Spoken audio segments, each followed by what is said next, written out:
rekan-rekan, berjumpa kembali dengan saya Suci. Pada kesempatan kali ini, saya akan membahas mengenai sistem informasi berbasis komputer. Nah, pada sesi ini, rekan-rekan diharapkan mampu menjelaskan berbagai jenis sistem informasi berbasis komputer dalam suatu organisasi. Jadi kita lihat bahwa teknologi informasi berkaitan dengan alat berbasis komputer, apapun yang digunakan orang untuk bekerja dengan informasi dan untuk mendukung kebutuhan informasi dan pemrosesan informasi dalam suatu organisasi. Nah, di sini kita melihat bahwa sistem informasi adalah mengumpulkan, memproses, menyimpan, menganalisis, dan menyebarkan informasi untuk tujuan tertentu. Sehingga tujuan dari sistem informasi ini didefinisikan sebagai penyampaian informasi yang tepat kepada orang yang tepat, di waktu yang tepat, dan dalam jumlah yang tepat, serta dalam format yang tepat. Nah, karena sistem informasi dimaksudkan untuk memberi manfaat informasi, kita perlu membedakan antara informasi dan dua istilah yang terkait erat, yaitu data dan pengetahuan. Nah, di sini kita coba bandingkan proses antara bagaimana data diolah menjadi informasi, kemudian menjadi sebuah pengetahuan.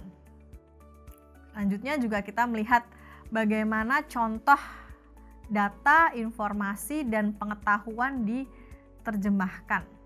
Jadi kita lihat bahwa data di sini mengacu pada deskripsi dasar tentang suatu peristiwa, aktivitas, transaksi yang dicatat, diklasifikasikan.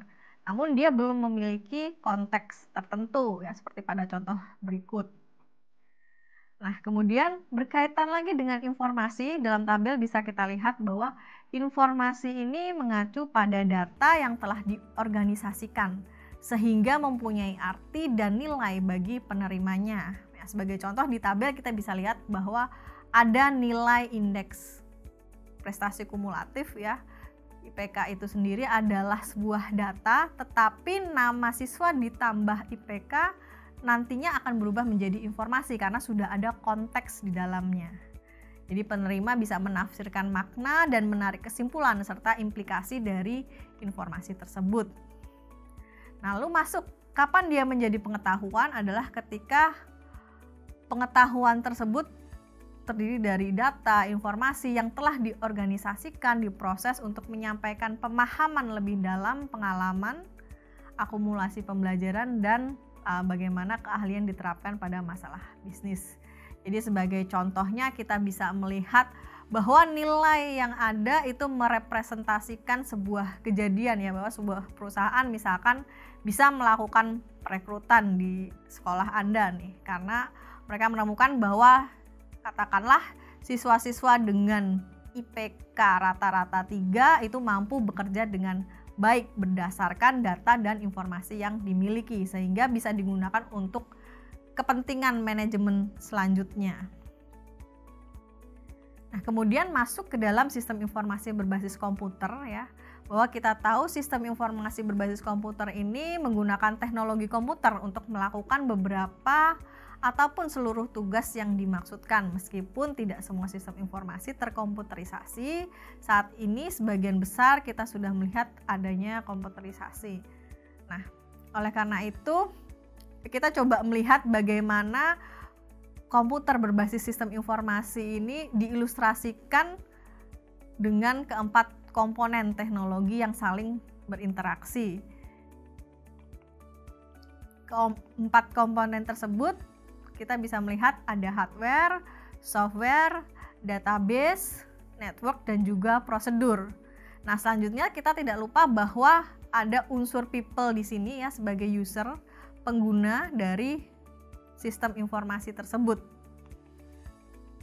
Oke, nah selanjutnya kita melihat pada gambar berikut diilustrasikan bagaimana komponen-komponen tersebut disajikan untuk mensupport proses bisnis yang ada di organisasi. Nah, kita bisa melihat bagaimana komputer berbasis sistem informasi mendukung sistem informasi.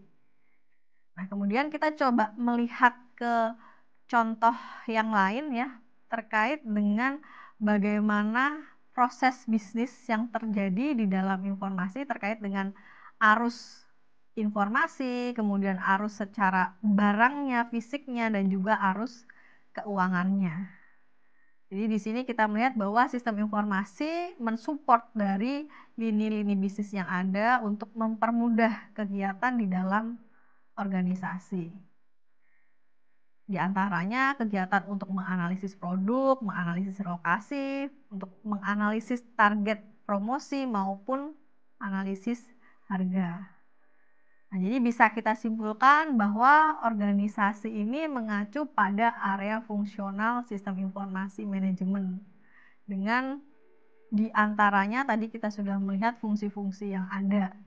Nah, sehingga kita bisa melihat bahwa teknologi informasi digunakan untuk membantu orang-orang yang ada di dalamnya melakukan semua tugas yang berkaitan dengan pemrosesan dan pengelolaan informasi.